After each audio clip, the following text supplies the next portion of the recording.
countries don't like me. They say, who do you like better? Sleepy Joe Biden or Trump?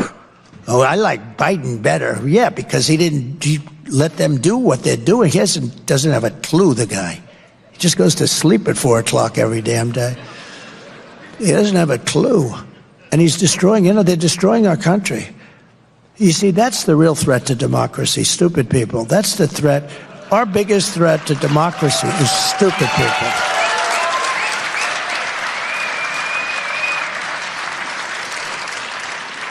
But there's a third thing that can happen, and that's the fact that if they want to avoid this payment, and this is the best thing of all, they can come in and build a plant or a factory in the United States and spend all of their money and build, and I don't care what country it is, and they're going to hire American workers, and they're going to have a factory in the United States, and then you don't have to pay a tariff, and won't it be beautiful? We'll have job numbers like you've never had before, and that's actually, to me, the best of the three things.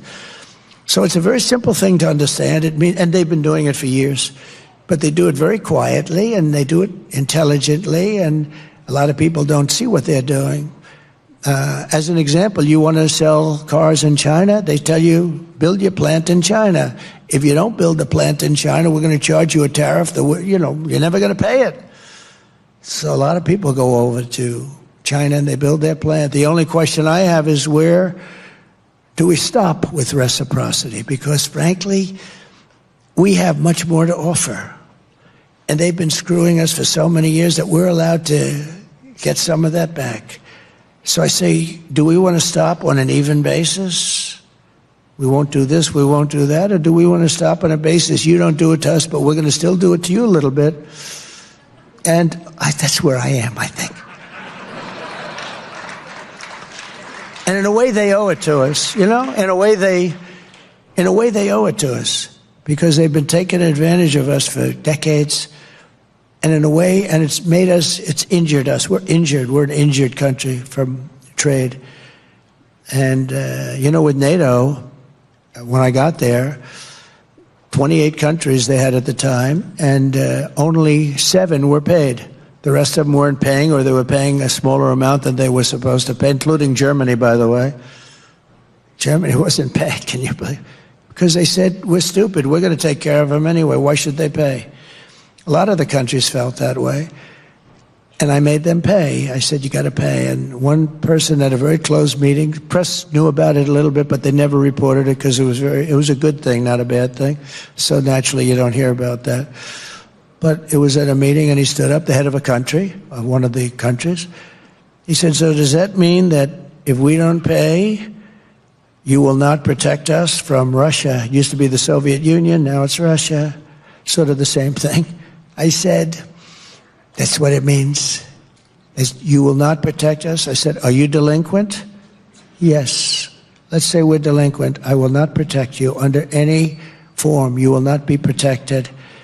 And the following day, we took in billions and billions of dollars. The money came in, and Stoltenberg, the Secretary General, a good man, he said it was the most amazing thing I've ever seen. Obama would come and make a speech and leave. Bush would come and make a speech and leave.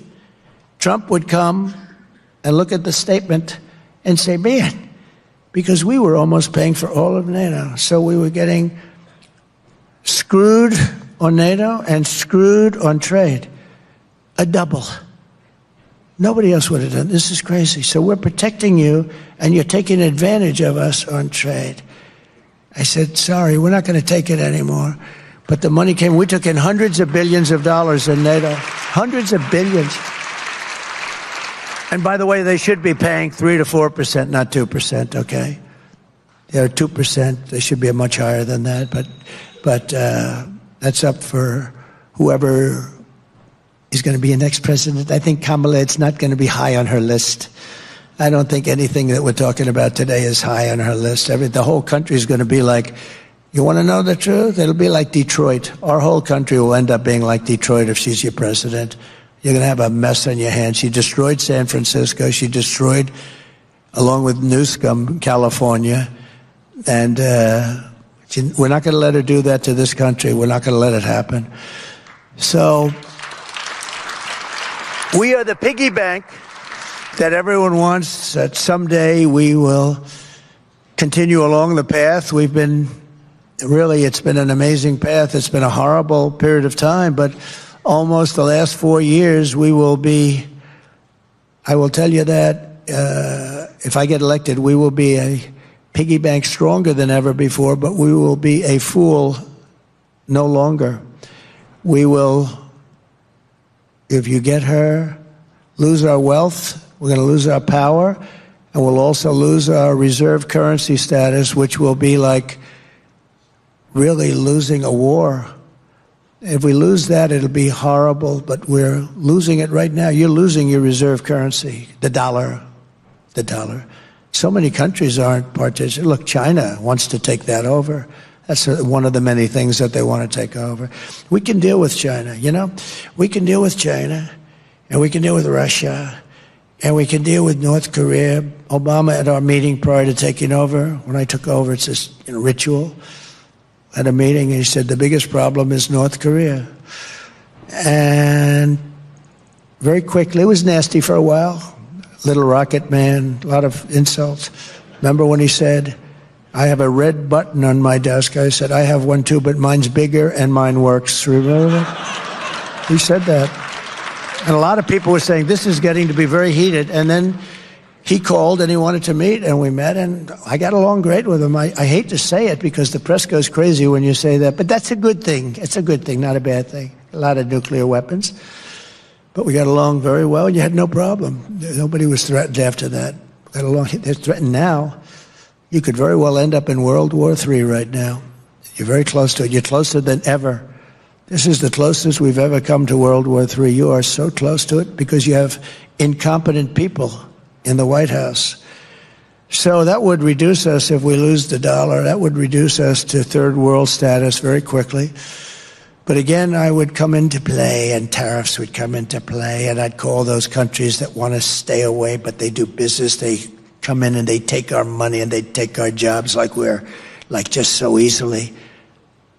And I would call them and I say, if a country, let's say, ready to go to China with their currency or someplace else, but China is about 99% of the problem, in all fairness, I would say to them, if you do that, I'm going to hit you with tariffs like you've never seen before, or I'm going to not let you trade with the United States, and I'm going to also hit you with tariffs, double whammy if you get anything through, but you're not, because we're not going to do any business with you. And they will then call us and they will say, sir, we have decided that we love the dollar very much and we're going to stay. That's what they will say every single time. So, you know, tariffs are a very important thing. They need a PR agent to straighten out that word. If I was Mr. Tariff, I would say, please get me a PR agent. I have to straighten out. It's one of the most beautiful words in the whole world.